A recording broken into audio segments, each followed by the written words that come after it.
Hello. Hi, ladies. How are you? Hope you're all good. Now, if I am live, please give me a hashtag live in the comments below. If you're catching me on replay, give me a hashtag replay in the comments below. And I have to do a little bit of jiggery pokery with getting the link to you because there's something weird happening in the group today.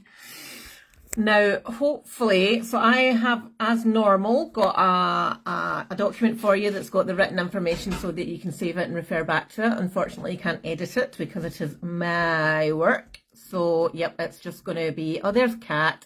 Thank you, Kat. Hopefully that works for everybody.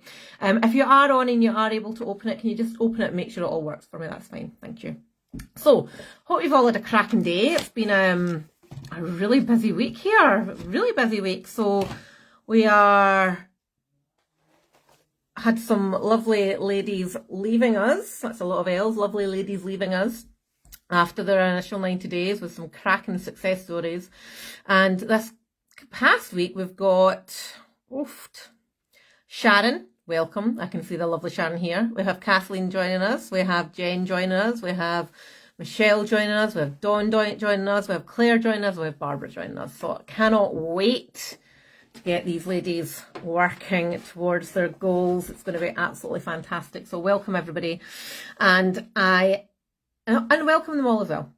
So tonight is all about the successful slimming snacks. Now, for those of you that don't know me well enough or don't know me at all, I have a slight speech impediment that required speech therapy work when I was young, and the challenge that I've always had is with essays. So successful slimming snacks is quite difficult for me. And I want to tell you a little story. Many years ago, I had a boyfriend, and every now and then we would go to the chip shop, and he would just take the piss out of me and ask me to order him up a smoked sausage supper just so that he could laugh at my attempts at spitting all over the chip shop. So, nice man. He was actually a nice man. Right, so snacks. Let's do it. So, I felt that we probably needed to take a little bit of a break from the mindset work.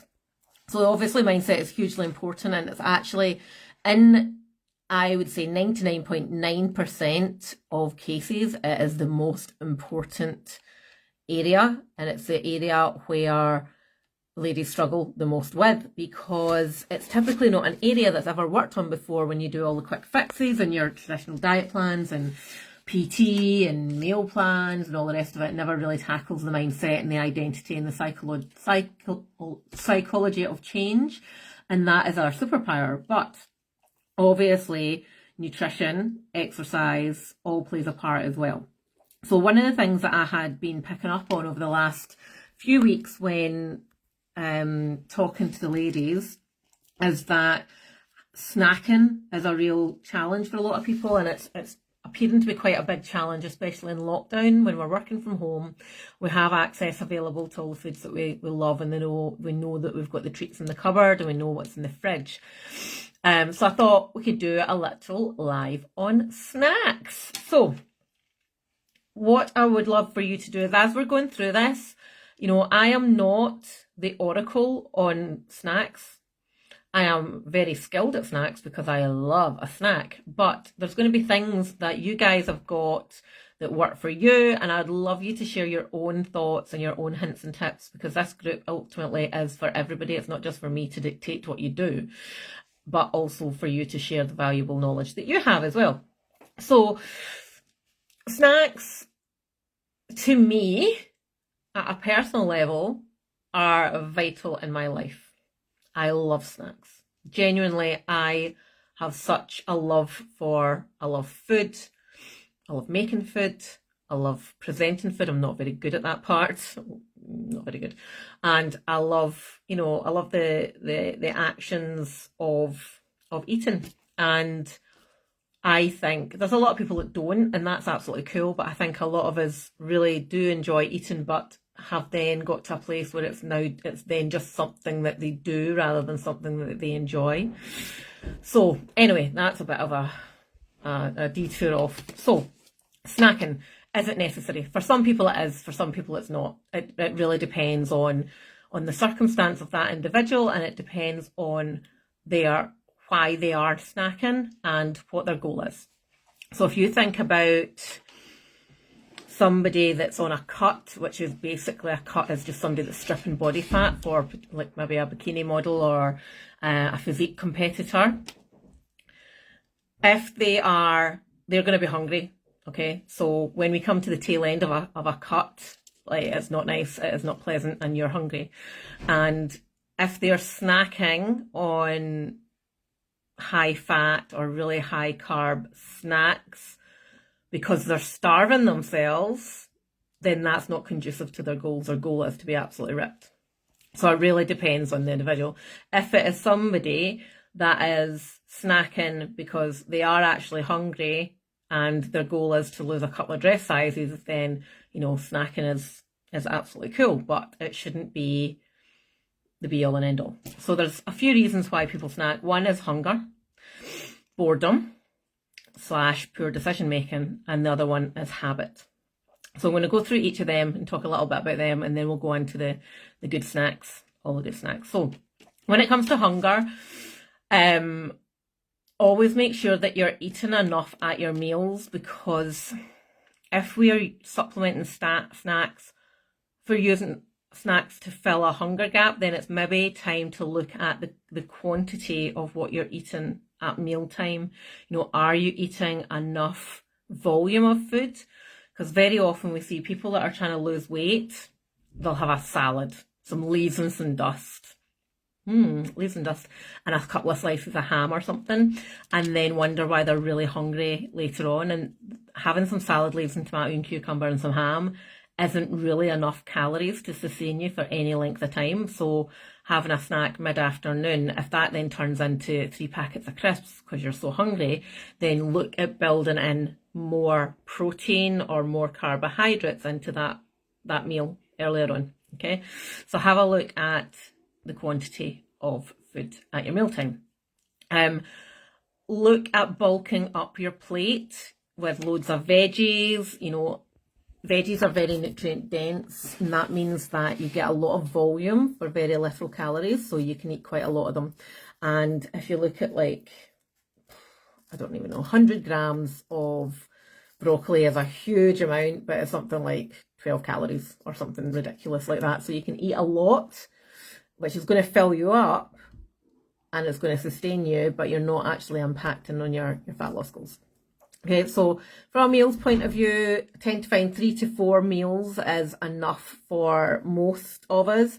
Some people do like fasting, and I think I've talked about this before, that studies are showing that for women in their 40s and 50s, fasting can actually have a negative impact because of the stress. If we spend any amount of time in a hunger state, it can actually increase our cortisol levels, which then increases our hunger, and can then impact our metabolism. So if you're fasting and you are finding that you're going into a bit of a snack attack within your eating window, then it's maybe not working very well for you. Also, the psychological aspect of fasting and keto as well can be really, really damaging and drive people to snacking, but can also be known as binging. So there's a fine line there between snacking and binging. So I can't tell you what you are if you're in that place. That's something quite personal. I suppose need to start thinking about, can you have one thing and then leave it and you'll be satisfied? And if not, then that's crossing that line. Protein, definitely have spoken about this before. Protein is a macronutrient. Macro means big. So we have 3 macronutrients. We've got carbs and fats and protein keeps you fuller for longer. So if you eat more protein in the morning as part of your breakfast or your first consumption of the day, you will find that the mid-afternoon munchies or the energy slump should vanish. You know, getting to that, like, that was an actual game changer for me. See, when I found that out years ago, I was just like, oh my God, why did nobody tell me this earlier? And because I used to be a very typical office worker, get to 3 o'clock and need to have a coffee or some crisps or some chocolate or a biscuit or whatever, and I'll just like a zombie. Adding protein into my breakfast, wow, who knew? There you go. So definitely it'll help you feel more alert throughout the day as well, and it'll stop those hunger pangs happening.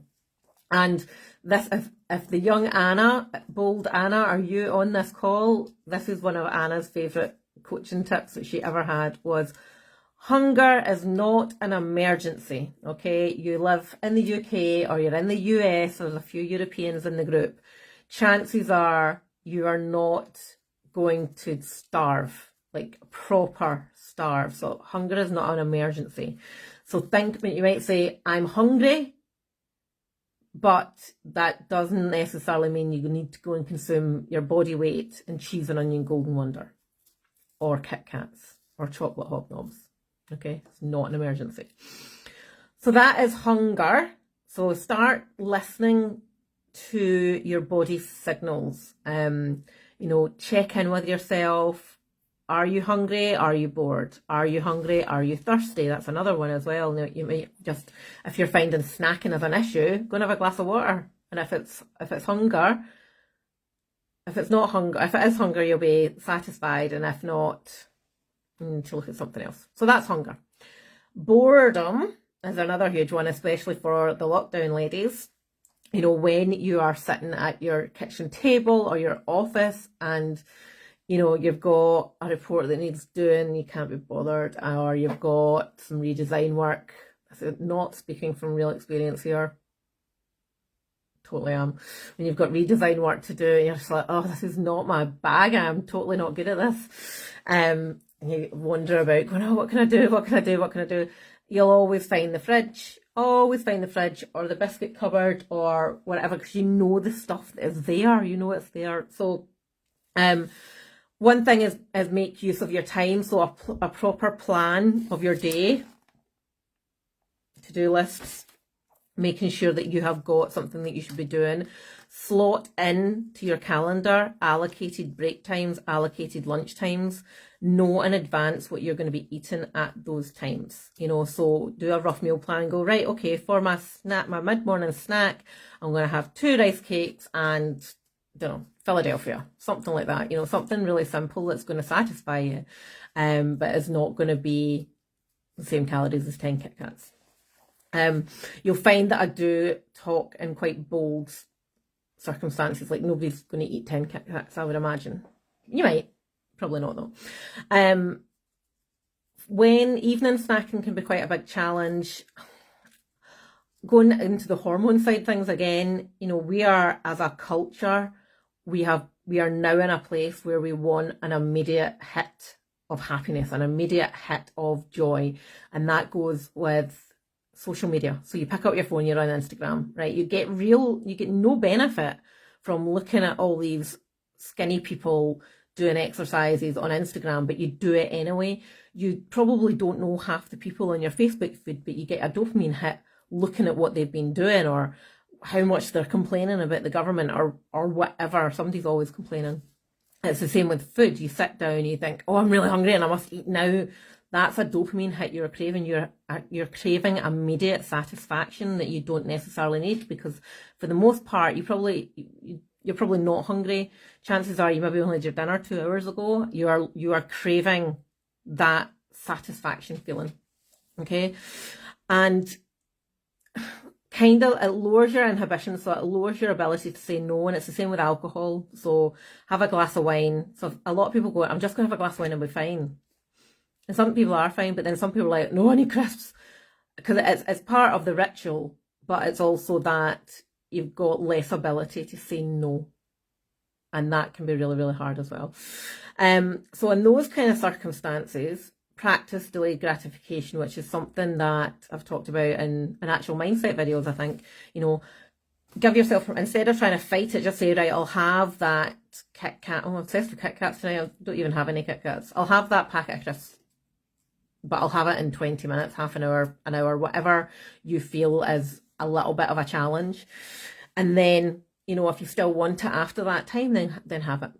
Just have it. Give yourself permission to have it. Like, the worst thing we can do is keep beating ourselves up over things that we've done, because it doesn't serve you, it doesn't serve anybody else. The habit part can be quite similar as well. So that tends to be in the evening that you get to 9 o'clock and you're like, start prowling around the house like a tiger hunting their prey, like, oh, what can I have? Grazing. Again, is it hunger? Is it habit? Is it boredom? Tends to be habit at that kind of time. Practice that delayed gratification, practice building in something new. So if your habit is to go and, like, you've maybe been tidying up or something, then you go and sit down and watch telly, and within 10 minutes you're back up on your feet prowling, doing the tiger thing in the kitchen, you could build something in. So at that stage you maybe get a word search book or a colouring in book or some knitting or some nail varnish or something, and do something else at that time, so that you are trying to break that connection and create a new connection. Another one for ladies is coming in, it's maybe not so important just now, a few people obviously are still at work, but coming in after work at 5:30 and they go straight to the kitchen and raid the cupboards because they want something to eat. You just change your routine as you come in. So as you come in, go straight upstairs instead of going to the kitchen. Go upstairs and get changed straight away rather than going and marauding around the kitchen. So you can change, you have got the power to change what it is that you do. Okay, so snacking, snacking is a lovely part of life. Like I build in 2 snacks into my day, sometimes 3, depending on how brutal my workouts have been. Today it's been 3 because my workout this morning was awful. My legs are absolutely agony, but it's what is right for you. One thing that I would say about snacking is that don't use your snacks as your sole source of your nutrition, if that makes sense. And I was specifically thinking about protein bars in that one. So a lot of people will have I'm getting my protein in, and they're shoveling 300 calories of Snickers protein bar down their throat. You should be trying to get your key nutrients from like a single source, least processed foods as possible. So probably from your meals. And snacks should just be a simple gap filler between meals. Yes, it's probably a good idea to make sure your snacks are quite protein high, but managing it within your calorie goals is also important. So I called out on the document being very careful of what is deemed healthy snacks. There's a really good infographic that I had put in our client group a couple of weeks ago, and it was comparing things like protein Weetabix versus normal Weetabix, and protein bars versus normal chocolate bars. And the health aspect was grossly overmarketed, like grossly. So be very aware of healthy snacks, like, I can't remember what they're called. Like a fruit and nut bar is like ridiculous, like so much sugar, so many calories. When in actual fact, just having a flaming Milky Way is much better for you, and probably is going to satisfy that craving even better. Okay, so snack ideas. Oh, I love thinking about snacks, honestly. Right, so I've popped this into two different sections: savoury snacks and sweet snacks. And this is where add in your own, share with the group your faves, what works for you. But it's not up to me to set your calorie limit for your snacks. When I'm doing the challenges, and I think a lot of you have already done challenges, we suggest 2 100 calorie snacks a day. But say, for example, you are on your calorie numbers 1800. No, let's go with 1500. It's easier, right? You have breakfast at maybe 300 calories, you have lunch at 400 calories, and you have dinner at 500 calories. So that's 1200 calories roughly. That's 300 calories extra for whatever. Okay, so that could be 2 snacks, it could be a 4th meal, it could be 3 smaller snacks. So this is why we don't give an absolute prescriptive meal plan, because it depends on how you feel. I mean, you might be in the middle of your cycle and you're hungrier than normal, and you are scientifically hungrier than normal as a hormonal reaction. On those days you might need to utilize those extra snacks. Some days you might not need it. You might be far too busy to even think about whether you're hungry or not. So it's up to you to determine what you want from your snacks. But some ideas. So, Babybel Lights. Oh, love it. Babybel Lights, like 3 Babybel Lights is 150 calories. Good protein source. Quite salty. Be careful if you're with the high blood pressure. But awesome. And it's cheese. Like, who doesn't love cheese? If you don't love cheese, I don't know if we can be friends. Mini pepperonis. Again, good source of protein. Quite high in fat. So be careful of calories. Remember that a gram of fat has more calories than a gram of protein, but also satisfies and are really tasty. Lower calorie crisps, so things like Frisps, and Clara had a wee thing in it, Space Raiders, squares, French fries, all of these kind of things. You're getting a bag of crisps for around about that 100 calorie mark. Vegetable crisps, this is a good one. Vegetable crisps aren't actually any better for you. They're still a deep fried root vegetable. So calories wise, negligible. Protein, negligible.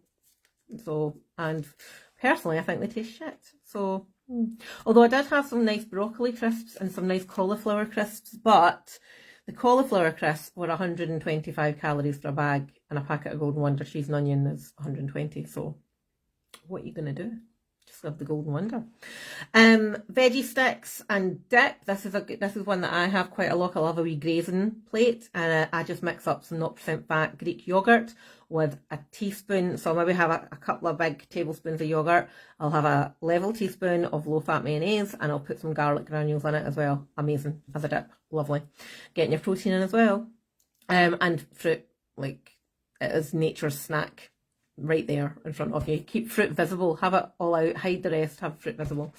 Nuts. Now, be very careful with nuts because nuts are hugely calorific.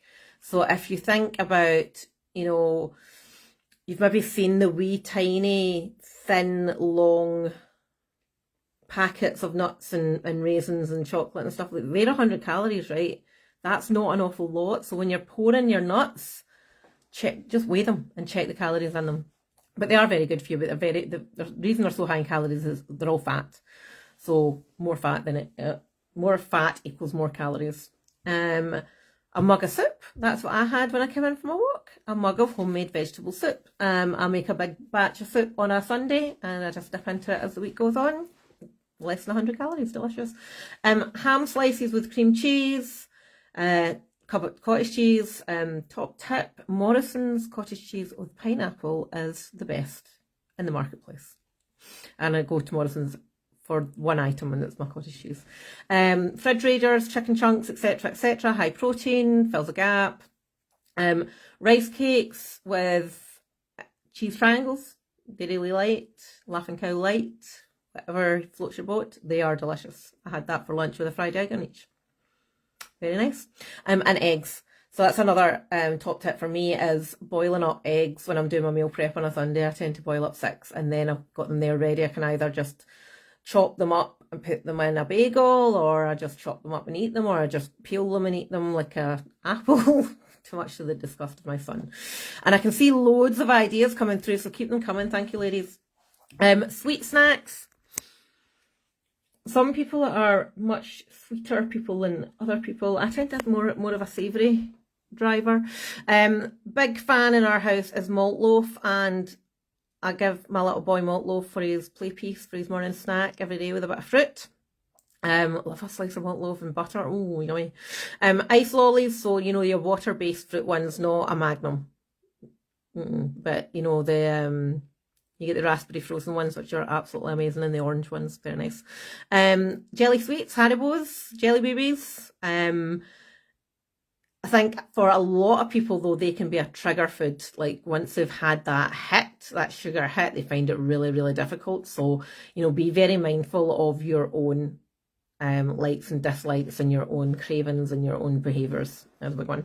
Yogurt, so your 0% Greek yogurt is just a huge hit here. Sometimes I have it with a bit of jam. Sometimes I mix it with some protein powder. Sometimes I have chocolate spread. Sometimes I won't have it with anything. Sometimes syrup, honey, make it your own. Fruit. Did I put fruit in the top one? I did. Should have just been in the sweet one. This is a new discovery for me and Archie, who's my little boy. oats in a mug with chocolate spread, with some water, put it in the microwave, and perfect wee snack. Snack size choc bar, we've got some crunchies in the house, things like that. Protein bars, be very careful protein bars, because we think that they're just going to make us lean and lovely and muscular. Like a protein bar, the ones that I get from my protein are like something like 220 calories a bar. That's a huge amount when you're in a calorie deficit for a snack. So I tend to cut mine in half and keep them in the fridge. So cut it. Don't eat the full whack unless you've got the allowance, if you like, if you're managing it as part of your nutrition. 10 calorie jelly pots. Oh my God, they're amazing. And top tip, get some light squishy cream. Have a squish of the cream on top, the light stuff, and it's not that many more calories, and it makes it taste a little bit more fancy. And hot chocolate, your options, hot chocolate is always a good go-to as well. So I can't see a lot of all the comments because they're coming in so quickly. Oh, ladies, wow. Yep. Jaffa cakes. Don't tell my husband, he's absolutely obsessed. Egg. Oh yeah, Cat's egg muffins. Oh, they are amazing. Boiled eggs, bananas. Yep. Claire. What's happened to you? Yes, Melanie, I keep them in the fridge. Shells on. Protein banana. Oh, can't get a picture in the group with banana bread. Eggs, bananas, apples. Bulking out meals with celery. I do that exactly the same thing, B. So I grate all the vegetables for sauces and whatnot. I don't think my little boy can hear me, but he hates mushrooms. And I've started putting them in my Nutri-Bullet with some Philadelphia and just mixing them together and using them as a base for a sauce. You'll never know. I don't even know if you can hear me or not. What about yogurt with teaspoon of low-fat, high-life hot chocolate crisp? Yeah, that's a really good idea, Sharon, actually. Yeah. Right. Has this helped anyone? Please give me a yes or a no.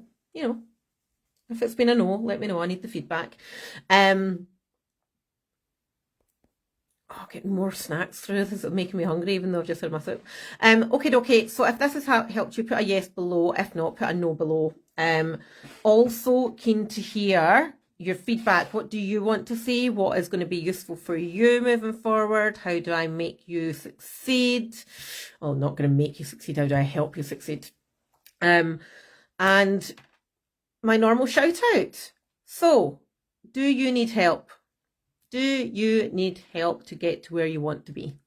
If you do, drop me a message. If you don't. So, I went through one thing that's been really quite common, and I've been writing quite a lot about it in posts, is us girls in our 40s and our 50s get to a point where we don't know what to do.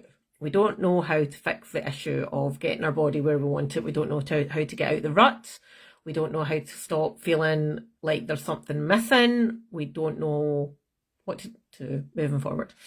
And there's been a huge amount of girls, especially this past 6 weeks, of feeling embarrassed that they are asking for help. So I want to realign with you.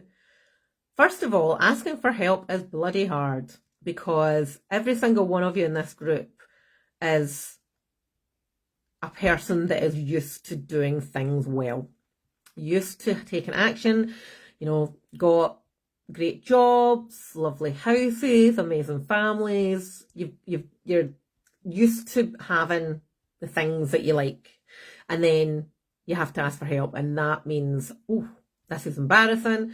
So no, asking for help is not that.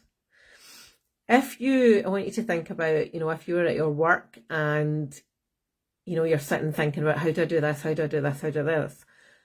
The top people aren't figuring out how to do things. The top people are going, who do I know that can do this for me? Nobody wants to fanny about wasting time doing things that they don't know how to do. So, if you want my help, ask for it, okay? We are not ever going to try and get somebody to work with us if I don't think we can help them. And there is a lot of people that we don't think we can help. I've spoken to 4 women this past week that I said, we can't help you. Sorry. You're not either in a position to change, or it's not the right thing for you, or I don't think you'll commit. And that's also quite hard to say to somebody that, no, I don't think we can help you, sorry. And from an ego point of view, from my point of view, that's hard because I'd love to be able to help everyone. But I have a very set criteria of what we can do and who we can help. Anyway, that's by the by. And, you know, it's choice is always yours.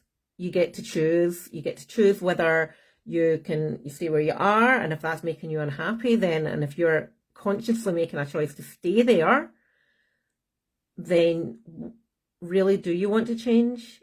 You know, it's thinking about getting out of the comfort zone.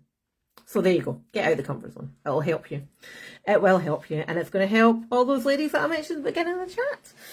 Okay, my darlings. So off. That's past already. Wow.